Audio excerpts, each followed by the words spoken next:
Hello student, welcome back to our channel Math Circle and I'm your teacher Soumya. Today we are going to start a fresh new chapter number 5, Understanding Elementary Shapes of Class 6 NCERT Maths. Okay, तो आज मैं आपको introduction पढ़ाऊंगी and this is part 1. मतलब introduction मैं 2 part में upload कर रही हूँ और अगर पार्ट 1 आज है और पार्ट 1 कल अपलोड कर दूँगी. तो ये दोनों इंट्रो अगर आप पढ़ लोगे तो उसके बाद जो परसों से हम लोग एक्सरसाइज स्टार्ट करेंगे तो वो आप लोग को समझना ईजी हो जाएगा, क्योंकि आपको बेसिक आना बहुत ज़रूरी है. ठीक है, तो हम पहले स्टार्ट करते हैं. What is line segment. तो लाइन सेगमेंट क्या होता है? लाइन सेगमेंट लाइन का ना एक पार्ट होता है. ठीक है, जैसे फॉर एग्जांपल मतलब पार्ट ऑफ लाइन, और ये क्या होता है? फिक्स्ड होता है. इसका मतलब क्या हो गया? लाइन सेगमेंट फिक्स होता है.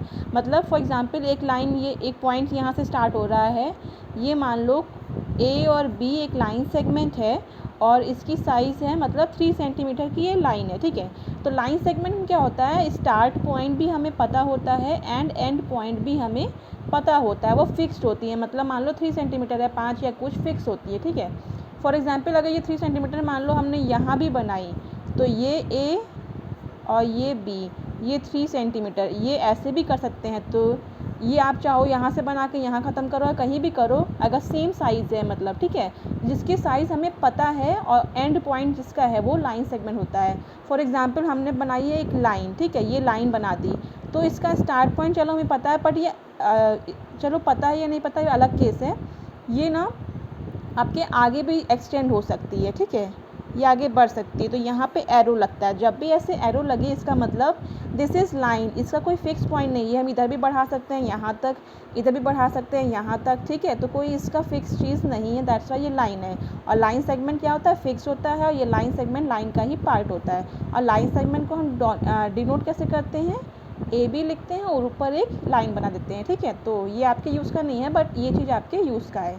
अब बात आती है नेक्स्ट, मेजरिंग. आप लाइन सेगमेंट को मेजर कैसे करते हो? 3 तरीके होते हैं. ठीक है, एक सबसे कॉमन तरीका है जो मैं लास्ट में बताऊंगी. ये सब बेसिक है. बाय ऑब्जर्वेशन, मतलब देख के. आप देख के कैसे बता सकते हो कि लाइन सेगमेंट मतलब कितनी बड़ा है? फॉर एग्जांपल मैंने एक लाइन ये ले लिया, दूसरा ले लिया ये. ठीक है, इसमें आप ऑब्ज़र्व मतलब सिर्फ देखना. तो आप देख के बता सकते हो ये लाइन छोटी है कि ये लाइन. ऑब्वियसली ये वाली स्मॉलर है और ये लार्जर है. क्यों?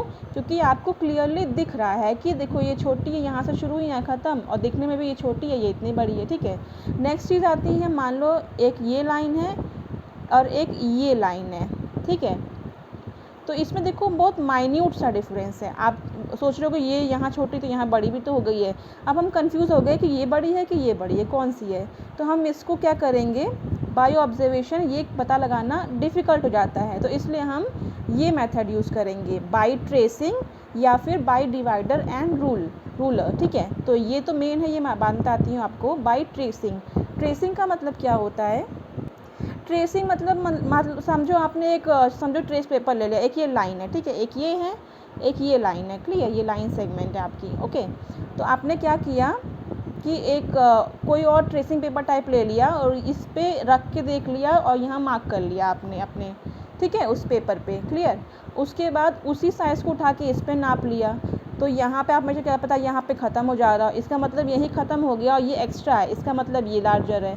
मान लो आपने पहले इसको मेजर किया बड़ी वाली और वो ट्रेसिंग पेपर उठा के इसके ऊपर रख दिया, तो वो एक्सटेंड हो गई, आगे बढ़ गई. इसका मतलब ये ऑलरेडी बड़ी थी, ये स्मॉलर थी, इसलिए वो आगे बढ़ के दिखाई दी. ठीक है, तो ये तो हो गई ओरल की बात. ठीक है, बट आप जो यूज़ करने वाले हो बेसिक होता है ऑब्जर्वेशन. और मैथ्स की बात करें तो आप ये यूज़ करोगे, by divider and ruler. Divider क्या होता है? कंपास तो सब पता है ना आपको. एक साइड आप पेंसिल लगाते हो, एक साइड पॉइंटेड होता है. ठीक है, जैसे सर्कल बनाते हो, ये तो कंपास हो गया. आपके पास ज्योमेट्री बॉक्स में डिवाइडर भी होगा, उसमें दोनों पॉइंटेड होता है, इधर भी पॉइंटेड इधर भी पॉइंटेड. इसको यूज़ क्यों करते हैं हम लोग? तो डिवाइडर में दोनों पॉइंटेड होता है. इसका मेजरमेंट हम लोग सिर्फ लाइन की लेंथ नापने के लिए करते हैं. कितनी है वो पता नहीं चलता है, बट दो को कंपेयर कर सकते हैं. फॉर एग्जांपल एक हमारी ये लाइन सेगमेंट है. ठीक है, ये है. ठीक है, तो यहाँ क्या करेंगे? इस डिवाइडर का एक स्टार्ट पॉइंट यहाँ रखेंगे और ये डिवाइडर को एक्सटेंड करेंगे और दूसरा पॉइंट हमारे यहाँ रखेंगे. ठीक है, तो ये हमने नाप लिया, मतलब एक डिवाइडर को फैला दिया इसको, तो ऐसे आ गया. ठीक है, यहाँ पे रखा हुआ था. अभी हम रूलर मतलब स्केल का यूज़ करेंगे. स्केल आप सबके पास है. ठीक है, ऐसे स्केल होती है 1 2 3 ऐसे लिखा मेंशन होता है ना रूल्स पे।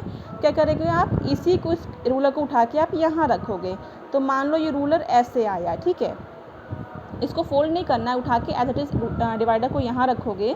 तो आप यहाँ से शुरू करोगे, स्टार्ट से करना है, यहाँ तक आया तो समझ जाओगे कि आप हाँ ये 2 सेंटीमीटर की थी। अब स्केल से आप जान सकते हो कि ये 2, यहाँ तो नहीं जान पाए बट यहाँ आपने पता लगा लिया कि ये 2 सेंटीमीटर की थी। 1 2 पे पॉइंट आ रहा है तो ये 2 थी, आगे जाएगा तो 2 पॉइंट समथिंग थी, ठीक है। तो हम ऐसे यूज़ कर सकते हैं। Clear. Now comes to the next topic, that is angles. Okay, अभी हम इसमें सिर्फ 3 एंगल की बात करेंगे और कल जो मैं पढ़ाऊँगी आपको, इंट्रोडक्शन दूँगी, उसमें 3 और ट्रायंगल्स की बात करेंगे, ठीक है, सॉरी एंगल्स की।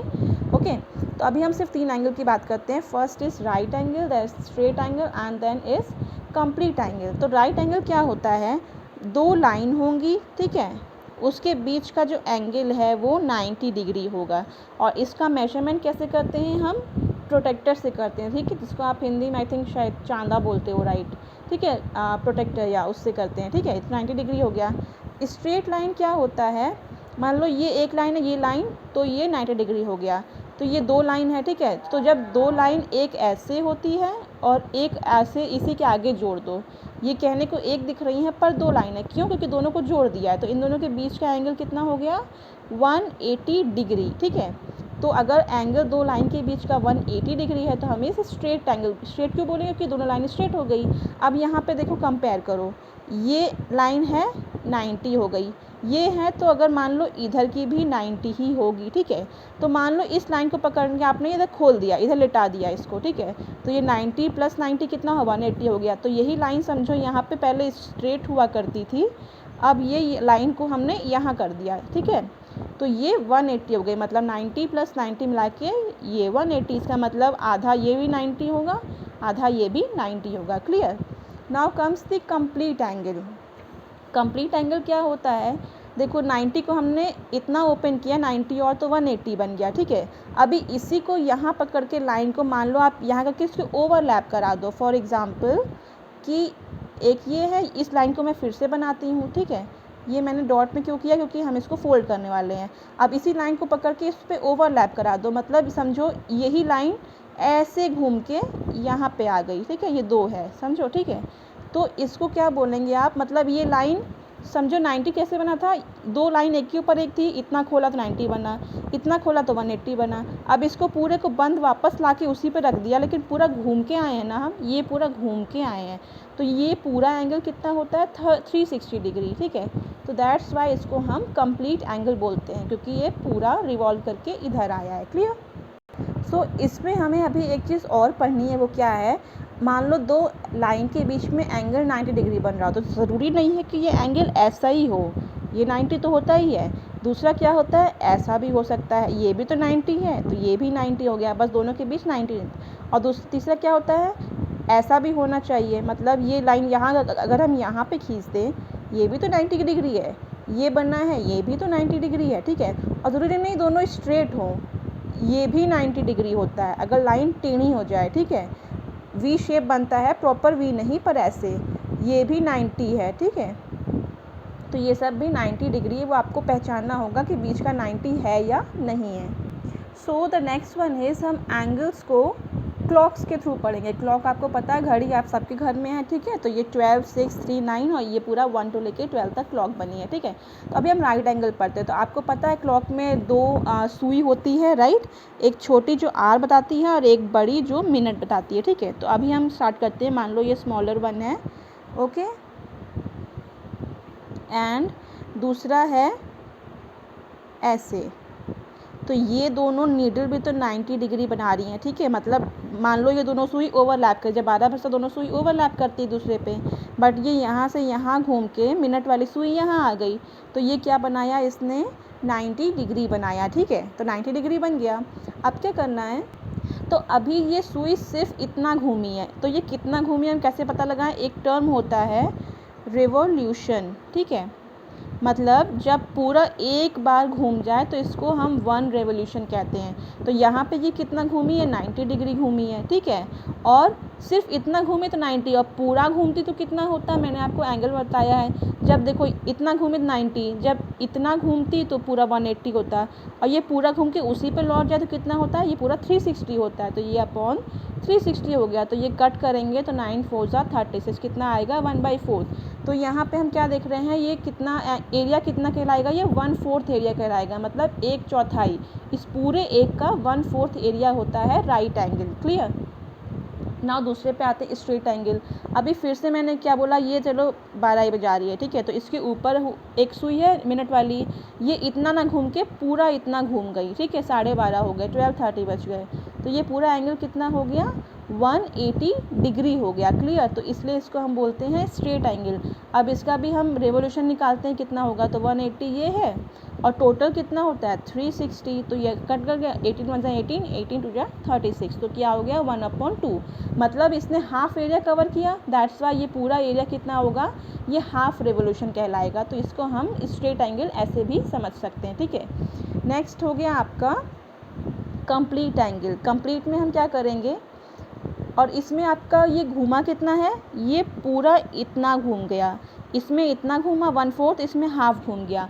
कंप्लीट में क्या होगा कि 12 से सुई स्टार्ट होगी और ये पूरा वापस यहीं जाएगी। इसका मतलब समझो ये है और इसके ऊपर इसने ओवरलैप कर दिया, तो इसने ट्रैवल कितना किया, ये पूरा 360 ट्रैवल किया।